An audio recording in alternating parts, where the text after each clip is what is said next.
So who here has ever had to give in a presentation at a conference? Show of hands. We should get, yep, good showing. Who here has ever had to teach a class, be a TA, or write a broader impact section for a grant? All right, so we know that communication is an important part of being a scientist. And that's why we made it the theme of this year's conference, communication on all levels. So today we want to build skills for communicating to both a scientific audience and a non-specialist audience. And to help us with this, we have two talks. The first talk will be by Clark Johnson. Clark is the PI for the Wisconsin Astrobiology Research Consortium. He's a Vilas Distinguished Professor, and his most recent recognition in teaching was the Annual Excellence in Graduate Teaching Award for a seminar on scientific presentations. Brooke will be our second speaker today, Brooke Norstead, and she's going to be focusing on communicating to a non-specialist audience. Brooke is the Assistant Director of the UW-Madison Geology Museum, and she is the Head Outreach Specialist for this this most recent CAN cycle from the NAI for here at UW-Madison. So without further ado, in just a second, we'll pass it off to Clark. All right. Yes, so we're going to head over to the Memorial Union Terrace, and it's really important that everyone get there for 5 o'clock because there can be hundreds of people that come to these events, so it's important that you have somewhere to sit. Please make sure that you wear either your T-shirt or the Ask an Astrobiologist button, and it should be a really good time. So, yeah? It's in your program, and it's listed as the movie nights. So every Monday in Madison, we have a film showing outside on the terrace out by the lakes. You can get some beer, some snacks, and just eat outside. So they're showing WALL-E this Monday, and we're making a connection to the rover Curiosity. So saying, there is more than one lonely rover out there. There's Curiosity as well. So we'll hope to see you there at 5 o'clock. So I'll pass it off to Clark now. Fine, I'll use this. All right. Great. Well, welcome. Good afternoon. Sounds like you're having a good meeting so far. So Bran asked me to just spend a few minutes going over some tips and tricks on presentations and posters. I usually do a spring short seminar for students because I think the more you present, the better it is. It takes a while to get over nerves, things like that. And so I'm going to talk a little bit about the mechanics of putting together your presentations and some things to look for. And I'm going to talk a little bit about posters at the end. So I've broken this up to a couple of parts. And the first thing you want to remember is, as humans, we're wired to recognize certain graphical components. And your job is to not violate those. So if you throw off something that people aren't used to seeing, there's going to be a delay in comprehension of your slides. Every time you throw up a new slide, everyone has a little disorientation. It could be a few seconds, could be 30 seconds, depending on how complicated it is. And yet you're trying to cram as much as you can in those 12 minutes, right? If you're doing a short, normal talk. So just a couple of nuts and bolts about controlling where your audience looks. And so let's start with this one. Most people's eyes probably went to the left, right? And that's because we are hardwired for light and bright catches our attention.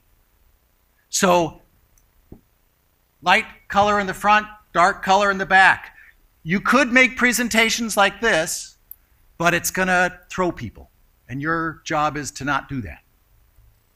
How about this one? Your eyes probably went to this lighter one because it's light, and it's in front of this one because it's blurred, right? Far away, not as sharp as up close. Keep that in mind. So drop shadows. I'm a big fan of drop shadows, but there are some here that don't work so well, right? This one kind of has a shadow behind it. This one has a shadow that's inverted, right? The shadow's lighter than the front. Ugh. Most of you probably like this one, right? So keep that in mind. Keep what we're hardwired to do, you don't want to violate in a 12-minute talk, otherwise you're really going to slow down. Okay. How about this one, relative placement? Now, not everybody works this way. I take a little poll sometimes, but most people kind of prefer the one in the left because it is a reddish, warmer color in front of a cooler one, right? Red is attention, although you could overblow it, right? If I made this fully saturated red, your eyes would start to go crazy, okay? So cool colors behind, warm colors in front, but don't crank the saturation all the way up because that's a little bit too glaring. Okay, so just some of those nuts and bolts. Another thing that I like to tell students is make your own theme. Yeah, we can use these that I have no idea who built those. They're for some business group or whatever, and you can get all these little things. Don't do those. Make your own style. And what do you start with? A background. And some of you may know what this kind of is. This is a crossed polar image of a peridotite, so it has very high colors. If you're not a geologist, you don't know what that means, don't worry about it. So I could use that. It's kind of a cool background, and I slap some light colored text on there. It's a little bit hard to read.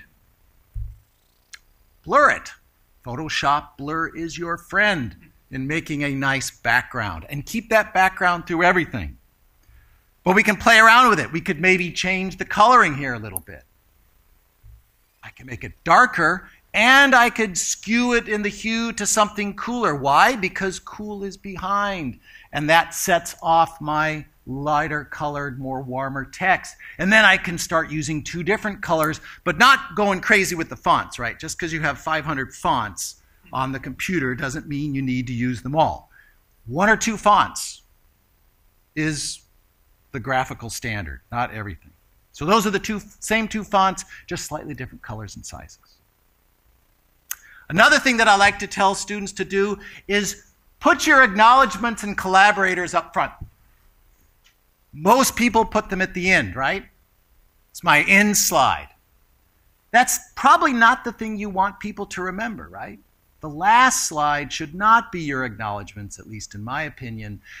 Get it all up front, out of the way. Whoever gave you all the money, that's fine. Everybody will know what this means, right? Everyone's going to know that NASA gave you money and NSF gave you money if they put their logo on the front. And then you're done with it, and then the last slide can be what you want them to leave the room thinking about. Okay, stepping through material. This is really important. The worst thing to do is to grab images from printed media, right? They're all black and white, although not always these days. But it's all a ton of material. The goals of print media are completely different than a talk. Print media could be dense. You can look at it for a long time, not in a talk. So how do you deal with that? Well, how about an outline? Outlines are always good. I see this a lot. Boom, put it all up there, and you just kind of use the default spacing. Please at least indent them. Make it cleaner. Give clear visual guidelines. Now you know that these are the bullets and those are where the points start. But that's an awful lot of material at one time, right? So step through it. You can step through rather quickly. And then look what I've done. I've actually grayed this out. Now I haven't used some kind of fancy effect. I've actually made separate slides because then I know when that is uploaded to the server at whatever meeting, it's less likely to get messed up.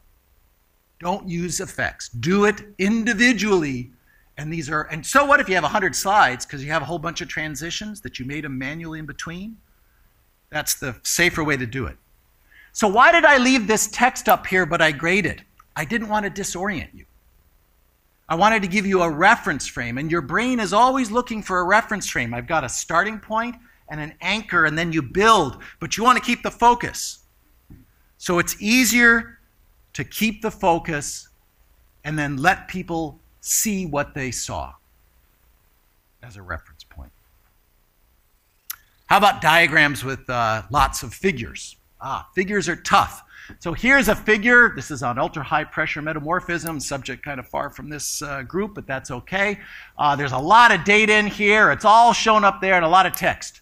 And I could step through and I could do this, but it's not going to be quite as easily as if I remake the figure with all the points on there, and then I progressively strip them off and make different versions of the TIFF files.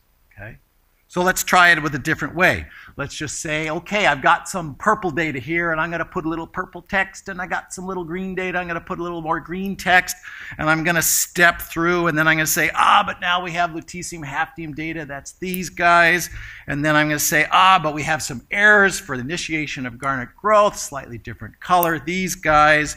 And then I can add another point, and I can add in some other bars and talk about tectonic implications and move along in a much clearer way. I can get through that data-rich slide. It takes a little more time to make 4 or 5 different versions in Photoshop or whatever you use and strip out the other versions and save them. And then I layer them, not as animations, but I just layer them as different slides. And then they will transport across lots of platforms. And Mike gives thumbs up when he hears about lots of platforms back there, because believe you me, there's nothing worse than seeing your cherished presentation get butchered by some server or something like that. Keep it simple, really, really simple. Okay, here's another one, a little bit more germane to this group. This is a series of late Archean sedimentary sequences from South Africa. And then, yeah, there's a lot on here, right? You may want to impress everybody with a lot of data and then say, hey, we're going to look at all this. And so you may want to show it to them all and say, don't worry, we're going to work through it. And so you could put a little transparent boundary over there or little slide over here. Okay, I'm not going to go to that yet. And then I'm going to put a red mark around here. And then I can use that extra space to put a point there. It's important that you realize that everyone can read faster than you can speak. So try not to read your points. Keep them short.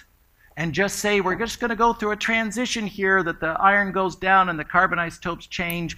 And you don't have to say every word on there, because everyone can read faster than you can speak.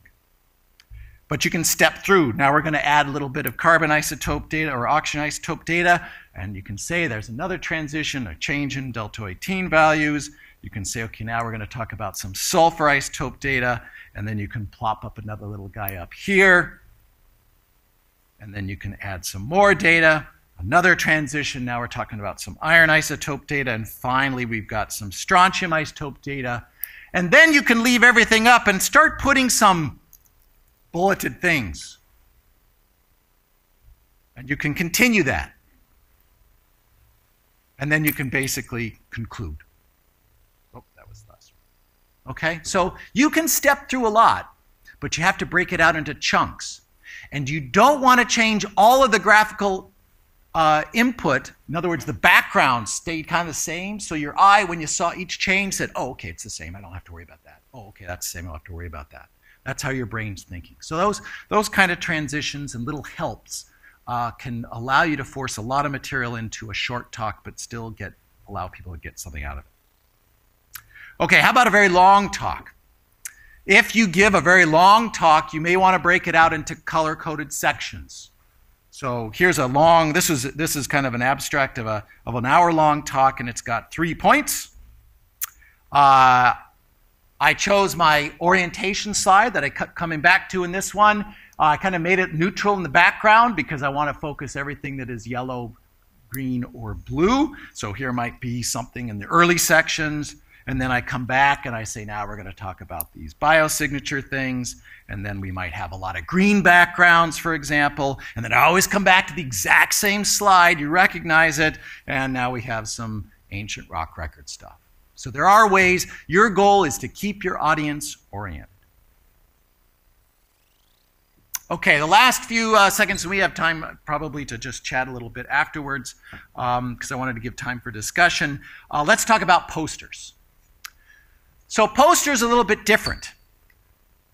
A talk, the person's decided to come to your talk, you've got them. Your goal is to make sure they understand something when they leave. The poster is different. You've got to capture somebody's attention out of all the other posters. And you've all been to meetings, I'm sure, where there's hundreds of posters. So how do you capture someone's attention? And how do you want them to walk in closer and look at it rather than just keep walking around? Okay. So I just showed a few examples of posters that have just happened to be hanging around Weeks Hall. And what are the essential things? Well, if I'm looking for a poster, I've got to find the title and the names of the places, right? You know, it might be by the author, or it might have a poster number. So this isn't too bad. This has got a big title, and I can read those, the people's names. It's pretty good in terms of working myself around. It doesn't have any conclusions. Always say what your conclusions are and where you want to go next. That's important. It does have the abstract. Boy, I see that a lot. And I think people put the abstract on the poster because when you're making it on the computer screen, you feel like you did something, right? You took the Word file that just submitted the abstract and, oh, I'm going to cut and paste and I'm going to put in the abstract and I've started. Cool. It's a waste of space, right? It's a very common thing to do, but in general, it's either in the program, someone's found it by looking at it. I discourage people from putting in abstracts. What I would have rather seen is no abstract, but some future directions. You know, this one I just kind of end with some plot, and it's kind of like, oh, okay, now what? Here's another one. I can read the title. I can't see who that is. If I'm looking, if the program is oriented by author, I got to be able to see the author. Got the abstract, of course. Everybody likes to do the abstract. How about flow? Well, this one's pretty clear, right? I go down, over. You don't have to read any of this. So my point is just to look at the graphics of it. Down, up, okay. Ooh, boy, that's a lot of detail. Come down, boom. Okay, that's pretty good. How about this one? Ooh, this one's a lot. And I don't know where to go. I start with a figure, just because I couldn't figure out how to put it. Abstract. Okay, I guess I go like this, and I go over here. Ooh, go down here. Do I go up there next? Or do I go like this? Give your audience clear directions on where to go. Yes, Roman numerals or numbers with boxes of slightly different colors, great. Don't make them try to figure it out. And there's no conclusions, no discussion or future directions. Okay, how about this one? Okay. Yeah, I can see that. Ooh, I can't see the people's names. That's going to be tough. Look at how much real estate is on the abstract when at the expense of the names. Look for something that's balanced. How about flow? Okay, I'm going to start at the abstract. How do I go? Do I go down to there? Some people want to go right down. Others will want to go that way. If I go over that way, oh, now what do I do? Do I go down to this level or do I go over to there? Oh, I'm confused. I don't know how to read through it. Okay, so the number one thing that I would suggest to you about posters is it is the opposite of what you think they are. Content is last, not first. Your goal is to capture new people that could just as easily keep walking by and you want them to stop. So start with the graphical elements and add the content later rather than starting with the content, okay, which is how most people do. And the basic divisions are just shown here. Title area, make sure the title, your names, if there's like a poster ID number, some meetings do that, make sure that's absolutely clear. Put your acknowledgments, who funded you, just put the little, symbols, things like that. You don't have to go into gory detail. That can all go up here. And then the bulk of the poster goes there. Start with a template, an Illustrator, whatever you like. Make the template and you brutally stick to it. Make the graphics first. So here would be those components, right? Title's most important. Use some drop shadows, set it aside with some colors. Don't use things too garishly. And then here's a simple template. It's in kind of a vertical and left to right. So you start here, you work down. This is all blue. Got a big line there. This is all green. And then this is kind of purple. So add it all in. Put in your affiliations, the names. Oh, I can see that. That's separately the title. And yeah, you could put funding and acknowledgments over there if you wanted. Then start adding, this one I always ask my students to do. Tell me why you did the study. Motivation and research. Much more useful than an abstract that's already published somewhere else. Then put some background, right? Okay, where am I going? What am I looking at? Put in some new results, some data. Clearly label the figures. And then some models, some implications, and then future directions. Where do you want to go? Everyone knows that you guys are students and early career people. Your goal is to interact with people. Give something for someone to talk about or maybe suggest something. Make some connections. Okay.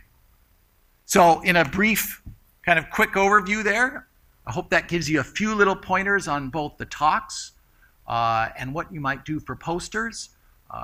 And happy to have a little discussion if you want.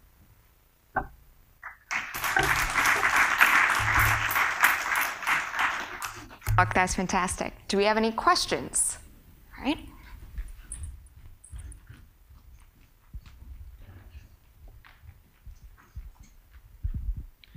Thanks, that was really helpful. What is your opinion about the amount of text in posters? There are conflicting views. Many people say the best poster is the one with the least amount of text, but that may not be, you may not be able to convey a message.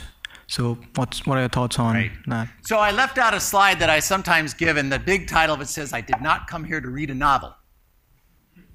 And so that'll tell you my bias, which is minimal text. And if I see something and it's a bunch of text, it could be the coolest thing I wanted to see, I'll keep walking. That's me personally. But that's why you were there at the poster session, to talk with people. So again, you're competing in a big meeting with a lot of stuff. And so a lot of dense text turns people off. All right. For slides, I know some people that are very, very adamant about black on white because it's more readable. Is that true, and is that a bigger factor than the eye-catchingness? Well, I started with this title slide on purpose because I thought it was rather bland. It was pretty readable. My own personal opinion is I like the colored ones with some nice colors. I think that is more memorable. But sure, this is the basics if you want to do that. All right. Okay, here you go. Actually, a comment. I've seen someone, so I heard once that like yellow text on blue background looks the best, and I was at a talk recently where someone did that, and it was so hard to read. Like, I know that like if it's bright yellow on the bright blue, kind of like the blue of that reflected light in the ceiling, that's too saturated. It was really hard to read, and so it didn't look so good. I know that like you can kind of make that work. Or saturation. But that was pretty bad. Yeah. I'd also like to mention font size. Yes. I don't know if you have specifics on font size, but in general, I've noticed that when I can't read, whether it's on a PowerPoint or like a talk, or if it's on a poster, you know, I'll try cleaning my glasses once. But, you know, if I still can't read, then I won't even bother trying because it hurts. So these are all big fonts, and you have a choice in typography of using serif or sans serif. Sans serif means you don't have all the little cutesies. Don't use the cutesies. Use very simple sans serif fonts. Things that, and also the default when you start typing is not a bold font. I virtually bold everything. So readability is really important. Oh, okay. Another question. How to make sure people who are colorblind can still read your different types of colors? Oh, that's a good question. So you can go on the web, and there are tests that show the graphics for color blindness, and so it would be like a pale pink over a pale green where most people don't have it, so you would avoid those spectrums. So you could find those little graphics on the web and then keep them on your monitor. Also, Photoshop has a number of settings that you can test for various types of color blindness. So. Really? Yeah, it's in one of the view modes, guys. But generally avoid the pale pinks and the pale greens. We have time if there's any other questions. All right, Graham? Yeah, thanks for that very much. I had a class in my undergrad where we talked about making presentations, and I took it to heart years ago, and I stick by it, trying to use ways to maximize my impact in my talks while not, being too much of a burden for the audience to try to read through text and have a hard time. But even with the best presentation, the best slides on the planet, if the presenter can't actually present it well, it won't matter. And so one of my biggest pet peeves I have at conferences and anything I go to is when the presenter kind of stares at the slide the whole time, and the audience might be over here doing something I don't really know because I'm not watching them right now. My slide says some words, so I'll read those words exactly. I really don't like when people do that, and I'm not sure what the best way is to fix that kind of behavior, because even a great presentation won't do that. Right. And so I'm wondering what your practice. take is. And so people do that when they're nervous. And when you're starting, do not feel bad about being nervous. Don't apologize for that. We've all been in your position, and remember that, right? Even the most famous scientist in the front row was once a stupid undergraduate who didn't know what the heck they were doing, okay? No, it's true. And so don't apologize for that, and it comes with practice. So as you get more practice, you realize, like you said, your audience is out there. You should refer to things. You're scared to death of worrying about not remembering what you're supposed to say, right? And I hate to say it, but I hate note cards. People use those. Maybe to practice in front of your roommate or something is okay, but don't use note cards in a talk, because if you lose the note cards or you lose your place in 12 minutes, it's all going to self-destruct. So it just takes practice, and don't feel bad for being nervous. So oftentimes you're nervous about, some senior person out there, right, that's, might hammer you and something like that. What I tell my students is, if some senior person hammers you for something and you're a student, bad on them, right? Okay? If you screwed up the science, hopefully you're not doing that, because that's between you and your advisor before you get to the meeting. So if that's put aside and taken care of, so that's not screwed up, then if the presentation is just nervous, well, I think it reflects badly on the person that might be going after the students. Students should be off limits to most of us in terms of going after you for that, because we all know that it takes time to get comfortable with this. Wonderful, thank you. I already have a mic. All right. I guess a question regarding people being nervous. A hint that I was told that actually helped me quite a bit was that when you're first starting out, your impetus is just to memorize a script for the whole thing, which is terrible. You give really horribly unnatural sounding talks. But if you memorize the first 30 seconds, then you're not nervous because you know exactly what you're going to say. And past that, you seem to get into the flow of it and you're talking more naturally. And I was wondering whether or not you think this is a good technique or no, if you you're have other absolutely advice. right. It's the beginning that's the hardest. And once you get in the flow, chances are then your own enthusiasm for why you're doing this in the first place will come out. Don't feel bad about being enthusiastic. Everyone loves to say something, and I just got these data last week and I don't really know what they mean, but they're really cool. Who's going to not want to hear that? So don't feel so stilted that you can't let that come through. The hardest part is starting, yeah. I would add to that I think it's more important to remember the key points you want to get across on a slide, and just remember that. Like, you can share it in different ways, you can say it in different ways, but if you remember the key point of the slide, why it's in there and what the message is, I think that's more important than remembering exactly how you want to explain it. And I have one more question, which is, what is your feeling on titles on slides? Because I know I did the geobiology summer school, and Frank Corsetti strongly does not believe in titles if he doesn't think they're absolutely necessary. He thinks they're a waste of space in some cases. And I have mixed feelings about that, depending on what kind of slide it is. What it is. So Yeah. here the title is telling you what you're looking at. Yeah. But if it's a plot of something and people can read the axes, it's kind of redundant. Yeah. In terms of the main points, I'm a big fan of stepping through these little boxes because they help jog your memory if you're worrying about it, about remembering it. And it actually shows someone the points. But don't read them verbatim, facing the screen. Yeah. Okay, we should probably, I want to make sure we have Brooke. As far as titles go, another piece of advice I got, which run past you, is that always be careful about the top and the bottom of your slides because it can get cut off on projectors. But that makes it the perfect place to put a thin sliver for a title, and at the bottom you can have your slide number or references or the things that is not the end of the world if you get cut off, but is not taking up the space that you wouldn't use anyways. I do that. I don't know if it's a good idea or a bad idea, but it gives you a place for a title at the very least. It is true that sometimes, when you resync with a different, footprint of your monitor versus your screen, you can cut stuff off. So I would not go too close, although this one violates that. Oh, no, it's above it right there. But it violates it on the left and the right. Yeah. What about slide number or progression markers? For example, for conferences where you have multiple sessions and people come in and out of rooms and someone is in the middle of the talk, you kind of want to know, who that is, how far are they, so you know what to do when catching up in the I find that distracting. If the audience can't get to your talk on time, then that's not your problem. Seriously. I think we need to move on to the next talk.